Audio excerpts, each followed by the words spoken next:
인터뷰 오늘에서는 총선을 앞두고 후보자들과 인터뷰하는 시간 마련했는데요. 직접 듣고 판단해 보시죠. 오늘은 대덕구 새로운 미래 박용순 예비후보 만나보겠습니다. 안녕하십니까? 네, 안녕하십니까. 네. 반갑습니다. 예. 최근 더불어민주당을 탈당하시고 네. 새로운 미래에 합류해서 대덕구 출마를 선언하셨습니다. 네네.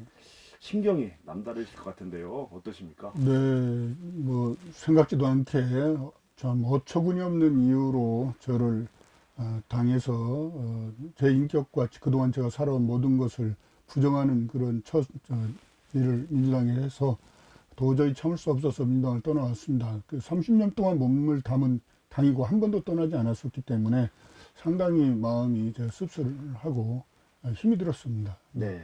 말씀하신 대로 탈당과 입당이 동시에 이루어질 만큼 빠르게 진행이 됐습니다.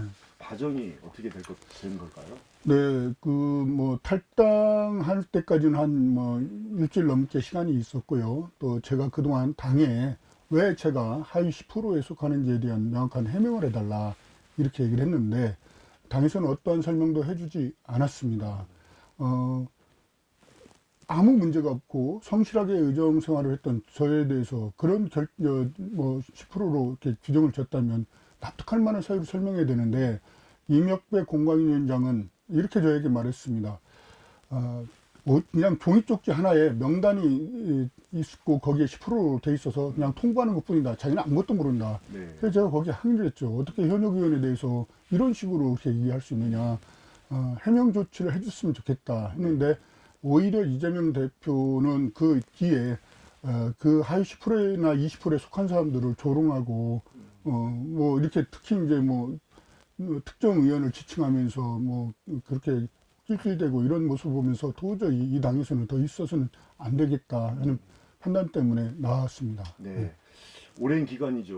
30년 넘는 기간을 민주당에 계셨는데 나올 때 심정은 참 속이 많이 상하셨을 것 같아요. 어떠셨습니까?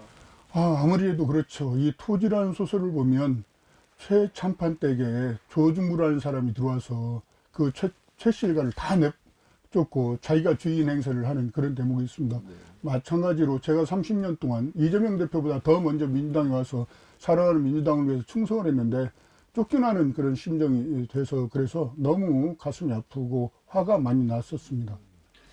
혹시 당내에서 경선을 하셨어도 승산이 충분히 있지 않았을까요? 공정하게 됐다면 충분히 승산이 있다고 생각하고 또 그렇게 경선을 준비를 해왔었습니다. 그러나 요즘 이제 결과가 나오지 않습니까? 비명 행사라고. 박용진 의원 같은 경우 정말 열심히 의정활동을 눈빼어나게 잘했던 분입니다. 그리고 지역구 관리도 잘했던 분인데 결국은 하위 10%에 들어가서 그 벽을 넘지 못하지 않겠습니까? 네. 저 역시 마찬가지입니다. 만약에 제가 그걸 수용하고 했다면 결국 저도 그 벽을 넘지 못했을 겁니다. 그런 불공정한 덫에 걸려들어서 제가 그동안 살아온 정치적 자산을 다 잃는다는 것은 그것은 어리석은 판단이라고 생각했기 때문에 저는 진짜 민주정당 또 새로운 가치를 담고 있는 새로운 미래, 그래서 합류하게 된 것입니다. 네. 정권 심판이라는 큰 목표는 동일합니다. 일부에서는 표가 나눠지는 거 아니냐 라는 우려도 있습니다. 어떻게 생각하십니까? 정권 심판해야죠. 윤석열 정권이 그동안 집권한 이후에 모든 분야에서 실정을 많이 했기 때문에 국민적 요구가 높습니다. 그러나 윤석열 정권도 그렇고 또 이재명 당대표가 사당화된 민주당도 그렇고 다 방탄 정당으로 전락했기 때문에 그 이재명의 민주당으로서는 윤석열 정권을 심판할 수 없습니다. 국민들은 정말 일주일에 몇 번씩 재판전에 가는 이재명이 민생이라든가 또는 사법정의를 주장한다고 해서 그것에 대해서 공감하지 않고 있습니다. 네. 그렇기 때문에 지금 사당화된 이재명의 민주당으로는 윤석열 정권을 심판할 수 없습니다. 그래서 진짜 민주당, 비록 소수이긴 하지만 올바른 민생과 민주주의 가치를 지켜내려고 하는 새로운 미래에서 윤석열 정권의 심판에 새로운 횃불을 들었고 또 국민들이 거기에 지지를 해주실 것이라고 저는 생각합니다. 마지막까지도 민주당 후보와 단일화해야 된다는 그런 희망을 가지고 계신 분들도 있어요. 네. 네, 가능성 아직 남아 있습니까? 그런 개인적 차원에서 단일화 이것이 그렇게 바람직하다고 생각은 하지는 않습니다. 그리고 그런 기계적인 관점에서 하는 단일화가 어떤 주민들에게 감동을 줄 수도 없다고 생각하고요. 저는 그렇게 생각합니다. 누가 그동안 지역 주민들께 평가받고 또 인정받았느냐 이런 것을 가지고 저는 이번 총선에서 심판을 받아야 된다고 생각합니다. 새로운 미래에 가보시니까 어떻게 변화의 축 될 거라고 생각하십니까? 네, 아무래도 진짜 민주정당 여러 가지 이견이 용인이 되고 다양한 의견도 또 충분히 수용이 되는 그런 민주정당이라는 것을 느끼게 됐고요. 비록 인원은 적지만 충분히 국민들에게 좋은 메시지, 민생 회복이라든가 국가의 여러 가지 현안 문제들을 해결할 수 있는 능력이 있는 그런 정당이라는 것을 충분히 알릴 수 있는 그런 작지만 강한 정당이다. 저는 이렇게 생각을 하고 있고 이번 총선에서 그걸 보여줄 수 있을 거라고 생각합니다.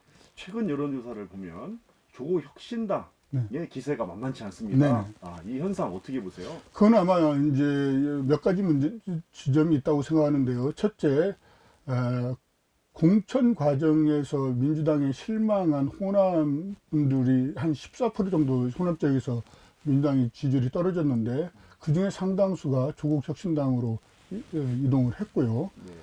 그리고 원래 저도 뭐 그때 그런 집회에 많이 참석했습니다만 조국소 검찰개혁 이 집회에 참석했던 주력들이 조국 팬덤이 있습니다. 네. 그래서 거기는 아마 이제 그러니까 문재인 대통령을 아주 적극 지지했던 그 분들이 많이 계신데 네. 그분들이 또 많이 이동했기 때문에 결국은 민주당의 제살 깎아 먹기가 된다. 저는 이렇게 생각하고 있습니다. 민주당 후보와는 몰라도 조국 혁신당이나 새로운 미래 어떤 같은 당으로서의 정체성은 비슷해 보이는데요. 같이 가야 되는 거 좀 아닙니까? 다릅니다. 왜냐하면 민주당뿐만 아니라 저희 새로운 미래도 검찰 개혁을 주장하고 있지만 민주당에도 지금 재판을 받고 있는 분이 계시고 당대표로 조국 혁신당 조국 당대표께서도 지금 2심 판결까지 나왔고 조만간 대법원 판결도 날지 모릅니다. 두 당 자체가 방탄 정치를 목적으로 지금 당을 운영하고 있기 때문에 새로운 미래와는 완전히 다르다고 생각합니다. 그래서 주장은 그들이 하고 있지만 국민들은 그들이 무엇 때문에 그런 주장을 하고 있는지 다 알고 계시리라고 저는 생각합니다. 네. 자신감이 있으신데요. 그러면 새로운 미래 이번 총선의 의석수 어느 정도 될까요? 저희들 뭐 그렇게 많은 의석수는 얻기는 어렵다고 생각합니다. 일단 전국적으로 출마자들이 많지 않고 또 지지율이 낮기 때문인데 그래도 최소한 10석은 얻어야 되지 않을까 이렇게 생각하고 그 가능성을 가지고 열심히 뛰고 있습니다. 야권에 대한 얘기를 해봤으니까 정부에 대한 얘기를 좀 안 할 수가 없을 것 같습니다. 윤석열 정부에 대한 평가도 이번 총선의 의미를 담고 있는데요. 어떻게 생각하세요? 민주화 이후의 최악의 정권이다. 외교, 경제, 민생 모든 문제에서 낙제점을 받고 있습니다. 국가의 미래를 오히려 기반을 침식시키는 그런 윤석열 정부라고 생각하고 있고 또 더군다나 지금 물가가 너무 올라서 국민들이 살기가 너무 어렵다고 하는데 아무런 대책도 못 내놓고 있지 않습니까? 네. 예, 그렇기 때문에 이 상태가 오래 가면 안 된다. 예, 그래서 이번 총선을 통해서 반드시 윤석열 정권이 심판이 되어야 국정기조가 바뀌지 않을까 이렇게 생각을 합니다. 국민들의 정치에 대한 무관심, 혐오적인 마음 이런 것들이 강합니다. 따라서 우리 의원님이 탈당을 하시면서 아쉬워하시는 분들도 있을 거고 지역구에 가보시면 여러 가지 말씀들 하실 텐데 어떻게 생각하세요? 이 양당의 극한 대결 정치 거기에 굉장히 혐오하고 있고요. 또 윤석열 정부 들어서서 그 김건희 여사를 비롯한 그 가족들의 여러 가지 문제 또 이재명 대표와 지금 그 부인 어떤 법화 사형 문제로 인한 장기간의 그 수사 재판 이런 것들이 이슈가 돼서 서로 국회에서 서로 치고받고 하는 이런 모습들 민생을 챙기지 않고 매일 그런 그런 문제만 지금 계속 대두되고 있기 때문에 국민들이 염증 내는 건 너무 당연하시죠. 그렇기 때문에 새로운 미래에 참신한 세력에게 그 방탄 정치를 청산하고자 하는 우리 새로운 미래에 관심을 많이 가져주시고 있고요. 특히 제가 좀 오늘도 신탄진 장날이라 장에서 주민들을 많이 뵙고 왔는데 민주당에서 나온 거 잘했다. 거기서 그냥 앉아서 죽으면 안 된다. 박영순이 꼭 재선을 위해서, 지역 발전을 위해서 일을 해줘라. 이런 말씀들을 많이 들었습니다. 네, 알겠습니다. 이제 지난 4년간의 의정 활동에 대한 평가도 좀 해볼게요. 4년 동안 가장 보람되게 생각되셨던 분은 두 분은 어떤 걸까요? 제가 국회의원이 바로 되기 전에 두 가지 큰 약속을 드렸습니다. 첫째는 대덕구에 혁신도시를 지정해서 공공기관 유치로 우리 대덕구 발전에 획기적인 동력을 마련하겠습니다. 이런 거고요. 두 번째, 1호 법안으로 지역인재 채용에 관한 법률을 제정하겠습니다. 그런데 두 가지를 다 약속을 지켰습니다. 네. 다만 혁신도시 지정은 제가 국회의원이 되고 나서 확실했는데 공공기관 이전을 좀 제대로 못한 게 이 점이 아쉽고 차후에 계속 그는 지속적으로 추진하려고 하고 있고요. 네. 지역인재 채용에 관한 법률은 그 전에 법이 지역인재 지역균형 인재 육성에 관한 법률에 보면 지역에 있는 공공기관은 지역인재를 30% 범위 내에서 채용하도록 권고하고 있습니다. 네. 그걸 제가 의무조항으로 35% 채용하도록 법을 이번에 개정해서 본회의에 네. 통과시켰는데 앞으로 우리 이 지역에서 대학을 나오는 인재들이 좋은 직장에서 일을 하고 또 지역에 기여하는 그런 좋은 인재로 계속 활동할 수 있는 그런 바탕을 마련했습니다. 네, 초선으로 의정 활동하시면서 한계도 좀 있었을 것 같은데요.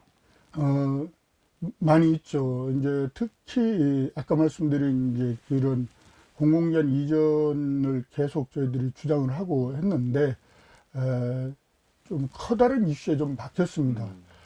산업은 여의도에 있는 산업은행 본점이 이전 대상 기관인데 부산으로 이전을 지금 그때 당시 정부에서 추진하고 있었지만 산업은행 그 종사자들이 극심한 반대에서 그 물꼬를 못 텄습니다. 그러다 보니까 아마 다른 지방 이전 대상 공공기관 이전 문제까지도 같이 그게 연동이 돼서 다 해결이 안 되는 그런 점도 있었는데 정치력을 초선해서 그런 걸 다 발휘하지 못한 이런 점도 좀 있었다고 저는 생각을 합니다. 네, 이제 지역에 대한 얘기도 좀 해볼게요. 대덕구 현안 중에 가장 시급히 해결해야 될 것은 무엇입니까? 제가 국회의원이 되고 웬만한 그 숙제, 묵은 숙제 현안들은 다 거의 다 해결했는데 아주 큰 이슈들을 지금 해결하지 못하고 있습니다. 대덕구를 동서로 양분하고 있는 철도에 조차장이라는 곳이 있는데 한 12만 평 정도 됩니다. 네.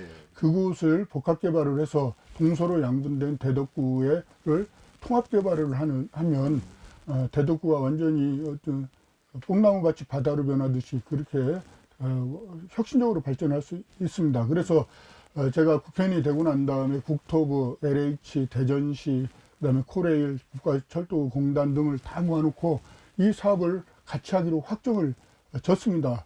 그런데 그 이후에 윤석열 대통령이 당선될 때 공약이 호남선 또 경부선 도심 철도 구간 지하화 공약이 됐고 그것이 이제 대통령이 되면서 지금 용역이 진행되고 있어서 네. 그 결과에 따라서 이게 연동이 되기 때문에 지금 가속화하지를 아직 못하고 있는데 지난 그 국회 본회의에서 철도 지하화 법을 동료 의원들하고 해서 통과를 시켰습니다. 그래서 이 철도 지하화를 빨리 추진할 수 있는 법적 근거를 마련했기 때문에 만약에 제가 재선이 되면 그 법적 기반 하에서 이 조차장 부지 복합 개발을 속도감 있게 실효성 있게 추진할 수 있을 것 같습니다. 네, 재선에 대한 기대감도 큰데요. 그러면 지금 말씀하신 공약이 제1호 대표 공약이라고 봐도 되겠습니까? 네, 그렇죠. 네, 알겠습니다. 상대 후보는 더불어민주당 박정현 네. 후보, 국민의힘 박경호 후보입니다. 두 분에 비해서 의원님이 가장 경쟁력이 뛰어난 점은 무엇이라고 보십니까? 뭐 보니까 두 분도 경력상으로는 다 훌륭하시고 그런데 그 두 분보다 좀 다른 점은 저는 그 뭐 한 분은 서구에서 시의원 하시다가 오셔가지고 대덕구 구청장을 4년 하시고 또 한 분은 전혀 연고가 없는데 어쨌든 오셔서 국민의힘 후보가 되셨습니다. 저는 지난 20년 동안 대덕구에서 주민들과 동고동락 해왔고 그리고 아까 말씀드린 것처럼 국회의원이 돼서 초심을 잃지 않고 우리 지역의 많은 현안 문제들을 해결해서 우리 지역 주민들이 일 잘하는 국회의원, 겸손한 국회의원으로 평가를 해주신다고 저는 믿고 있습니다. 그래서 그런 점이 제가 새로운 미래라는 소수 정당이 같다 할지라도 충분히 경쟁력을 갖게 만드는 힘이라고 생각합니다. 네.